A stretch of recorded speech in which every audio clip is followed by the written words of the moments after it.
तो कैसे हैं आप लोग गाइस? ये है हम लोग का आज का प्रॉफिट। आज हमने सिर्फ और सिर्फ 3 लॉट से ट्रेड किया है, ज़्यादा क्वांटिटी हमने ट्रेड नहीं किया है और काफ़ी अच्छा खासा प्रॉफिट हमें मिल गया है। और सुबह सुबह मेन बात ये है, सुबह सुबह मिल गया है। 9:35 से पहले मुझे प्रॉफिट मिल गया है और मैंने उसके बाद कोई ट्रेड नहीं लिया है। अच्छा सेटअप बन रहा है लेकिन मैंने कोई ट्रेड नहीं लिया है और मैं कोई ट्रेड लूँगा भी नहीं, क्योंकि हम फॉलो कर रहे हैं 1 ट्रेड अ डे रूल को। ठीक है, क्योंकि अगर आप लोग नए हैं या फिर आप लोग प्रॉफिट नहीं बना पा रहे, at the end of the month आप लोग प्रॉफिट नहीं बना रहे, at the end of the week आप लोग प्रॉफिट नहीं बना पा रहे, तो ये वीडियो आप लोगों के लिए बहुत काम का है। क्योंकि आपको सेटअप पता है, डिसिप्लिन पता है, रूल्स पता है, सब कुछ पता है, सब कुछ आपको आता है, सीख लिया आपने, पिछले कई साल से आप ट्रेडिंग कर रहे, लेकिन आप प्रॉफिटेबल नहीं बन पा रहे। At the end of the month हमें यहाँ से प्रॉफिट होके जाना है ना, तो वो आप नहीं कर पा रहे, तो ये वीडियो आपके लिए बिल्कुल है। क्योंकि मैंने कल एक वीडियो बनाया है, उसमें आप जाके चेकआउट कर सकते हैं कि कैसे मैंने लास्ट 3 मंथ्स में मैं प्रॉफिटेबल में आया, लॉस मेकिंग से प्रॉफिटेबल में कन्वर्ट किया अपने आप को, अपने क्या क्या वो स्टेप्स उठाया। तो इसमें भी वही सिंपल सा एक ही स्टेप है कि आप एक ही ट्रेड लीजिए और अपने सेटअप में लीजिए। सेटअप हो ना हो अपने स्ट्रेटेजी में लीजिए। आपने जो स्ट्रेटेजी बनाया, आपका जो मार्केट का एनालिसिस है, एनालिसिस अच्छे से कीजिए। अवेयरनेस आपका 100% रखिए। मार्केट में जब भी आप कोई ट्रेड ले रहे हो तब फुल्ली अवेयर हो जाइए और अवेयर होके देखिए क्या ट्रेड लेंगे तो क्या क्या एसएल होगा और क्या प्रॉफिट हो सकता है। तो मैं आपको चार्ट में लेके चलता हूँ और आपको दिखाता हूँ क्या क्या कहाँ पे ट्रेड हमने लिया है आज। ठीक है, तो ये हो गया निफ्टी का चार्ट। निफ्टी में हमने ट्रेड लिया है, तो ट्रेड देख सकते हैं। एक सेकेंड। तो आज 7 अप्रैल ना, तो पिछले 2 दिन से मार्केट का ट्रेंड है अप। आप देख सकते हैं मार्केट का ट्रेंड है अप पिछले 2 दिन से। और आज भी मार्केट साइड में गैप डाउन ओपन हुआ है, कल के हाई के नीचे, कल के क्लोजिंग के नीचे आज ओपन हुआ है। मतलब सेलर्स ने आज मार्केट को ओपन किया है, सेलर्स के कंट्रोल में मार्केट ओपन हुआ है। ओपन होने के बाद क्या हुआ है, कल का ये जो हाई है इसके नीचे ओपन है, कल का क्लोजिंग के नीचे मार्केट ओपन है। लेकिन कल का जो ये इधर कल ओपनिंग हुआ था कल मार्केट, और परसों का जो हाई है उस लेवल के आसपास ही मार्केट है। ठीक है, और कल जहाँ से ब्रेकआउट भी मार्केट ने दिया था, इस लेवल से कल ब्रेकआउट भी दिया था कल के हाई को, उस लेवल में मार्केट फिर से आ चुका है। तो एक बार इसको first candle gap down open होने के बाद एक रेड कैंडल बनाया, लेकिन प्रीमियम उतना ज़्यादा पी का उठ नहीं रहा था। और उसके बाद देखिए नीचे ओपन होने के बाद बायर्स फटाफट आ गए हैं। सेकंड कैंडल में बायर्स आ गए, मुझे लगा था कि सेकंड कैंडल ही 920 को ऊपर की साइड में ब्रेक कर देगा। मैं डाउन साइड में इंटरेस्टेड, में डाउन साइड में बहुत ज़्यादा था, लेकिन फर्स्ट इमीडिएट मुझे इंटरेस्ट नहीं था कि इमीडिएट इसको ब्रेक कर दे और नीचे जल जाता चला जाए, उसमें मुझे कोई इंटरेस्ट नहीं था। और बाइंग साइड में मुझे इंटरेस्ट नहीं था, क्योंकि 23,000 लेवल का, 23,000 का जो लेवल है उसके आसपास मार्केट चल रहा है।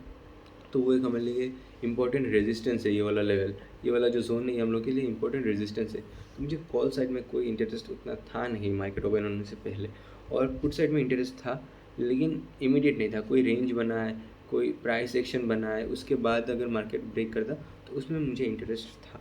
लेकिन क्या हुआ, सेकेंड कैंडल काफ़ी अच्छा बन गया, जो फर्स्ट कैंडल बना उसको रिकवर कर लिया ऑलमोस्ट 50%। और 15 मिनट चार्ट में अगर देखोगे, 15 मिनट चार्ट में वो एक हैमर टाइप का कैंडल बनाना स्टार्ट कर रहा था। तो उसको देखते हुए मैंने एक 2 अर्ली एंट्री मैंने ले लिया। अर्ली एंट्री इधर पे मैंने एक क्वांटिटी ऐड कर दिया। ठीक है, एक क्वांटिटी मैंने ख़रीद लिया ऑप्शन का, जो कि 22,800 का प्रीमियम का मैंने ख़रीदा है। ख़रीदने के बाद देखिए वो 107 में ख़रीदा, वो 95 चला गया। मैंने जस्ट एंट्री किया और एंट्री करते ही बहुत नीचे चला गया प्रीमियम। लेकिन मैं उसमें मैंने पीएनएल को नहीं देखा। पीएनएल को वॉच नहीं करना बहुत बड़ी बात है। पीएनएल बट उसको आपको, अगर आपको प्रॉफिटेबल बनना है तो आप पीएनएल को वॉच नहीं कर सकते। ठीक है, वो चीज़ आपको सीखना है। तो पीएनएल को मैंने अवॉइड किया। मैंने एक बार देख लिया था, उसके बाद मैंने वॉच नहीं किया पीएनएल कहाँ जा रहा है। मुझे पता था मेरा एसएल क्या है, इस कैंडल के नीचे या फिर आज के डे लो को ब्रेक करेगा तो मेरा एसएल हो जाएगा। इसलिए मैंने फर्स्ट क्वांटिटी बहुत छोटा क्वांटिटी से किया। और जब मुझे कॉन्फिडेंस आया इस ट्रेड में, जब सेकेंड थर्ड कैंडल जब इसने इस हाई को ब्रेक किया, 920 के हाई को ब्रेक किया, तो मुझे कॉन्फिडेंस आया, कन्फर्मेशन मुझे मिला कि मुझे एक प्रॉफिट दे के जाएगा ये कैंडल, ये ट्रेड। तब मैंने और 2 लॉट इसमें ऐड कर दिया, इसी ट्रेड में ऐड कर दिया उसमें। ठीक है, तो ऐड करने के वक्त काफ़ी महंगा मुझे वो पड़ा, क्योंकि स्पाइक दे दिया। जब ऐड कर रहे थे तभी ये मार्केट स्पाइक कर रहा था, तो उसमें ऐड किया तो 119 में मैंने ख़रीदा।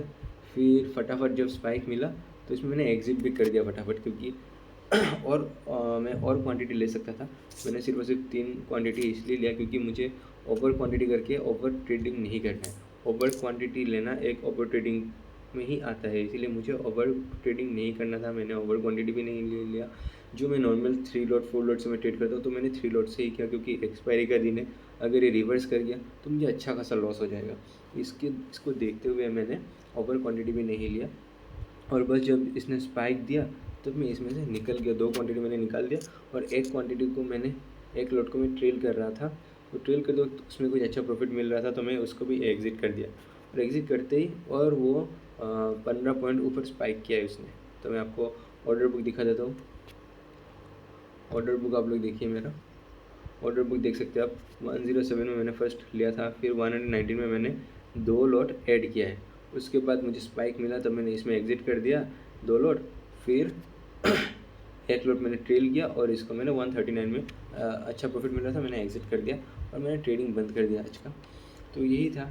तो मेन बात ये है कि अगर हमें प्रॉफिटेबल बने रहना है या फिर eight the end of the month हमें प्रॉफिटेबल होकर निकलना है, तो उसके लिए भाई सिर्फ और सिर्फ मुझे लगता है कि एक ही इम्पॉर्टेंट चीज़ है कि वो है आप सेटअप में ट्रेड लीजिए और आप एक ही ट्रेड में फ़ोकस कीजिए।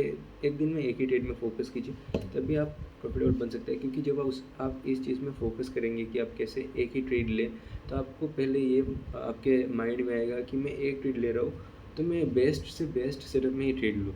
जब मुझे मार्केट लगेगा ये बहुत अच्छा सेटअप बना है, उसमें मैं ट्रेड लूँ। अगर आप मॉर्निंग ट्रेडर है तो आप मॉर्निंग में ले सकते हैं, अगर आप इवनिंग है तो आप इवनिंग में आइए। मॉर्निंग में मार्केट को उतना मत देखिए, उतना वॉच मत कीजिए। आप इवनिंग में आके मार्केट को समझने की कोशिश कीजिए कि पूरा दिन मार्केट ने क्या किया है। और यही है बस, आप एक ही ट्रेड लीजिए और एक ही ट्रेड में फ़ोकस कीजिए और उसमें अच्छा कीजिए।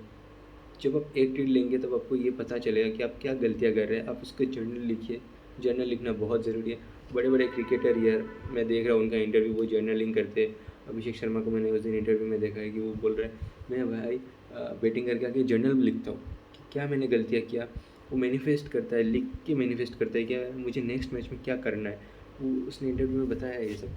तो अगर इतने बड़े बड़े क्रिकेटर उसको जर्नल लिखना पड़ रहा है, अब हम छोटे मोटे ट्रेडर हैं, जर्नल लिखना बहुत इंपॉर्टेंट है गाइस, बहुत। क्योंकि क्या गलतियाँ कर रहे हैं, आप गलतियों को सुधारेंगे तभी हम प्रॉफिटेबल बन सकते हैं। अगर हम सेम गलतियाँ बार बार रिपीट करेंगे तो हम प्रॉफिटेबल नहीं बन सकते। तो आप अपनी गलतियों को लिखिए, अपने जो सही काम किया है उसको भी लिखिए, ताकि आपको ये पता चले कि क्या मैं सही चीज़ कर रहा था जिसकी वजह से मैं प्रॉफिट कर रहा था, क्या मैंने गलतियाँ की जिसकी वजह से मैं प्रॉफिटेबल नहीं बन पाया। दोनों चीज़ें आपको जानना है। और आप बहुत दिन से ट्रेडिंग कर रहे हैं ना, और अगर आपने जर्नल नहीं लिखा है तो जितने भी दिन ट्रेडिंग आपने किया है वो बर्बाद दिया, कोई फ़ायदा नहीं हुआ है इसमें। चाहे आप प्रॉफिट बनाएं चाहे आप लॉस करें, उसमें आपको फ़ायदा कुछ नहीं हुआ है। मैंने भी जब ट्रेडिंग स्टार्ट किया था आज से 6 महीने पहले, पहले 2 महीना 3 महीना मैंने जर्नल नहीं लिखा है, वो बिल्कुल बेकार गया वो महीना मेरा।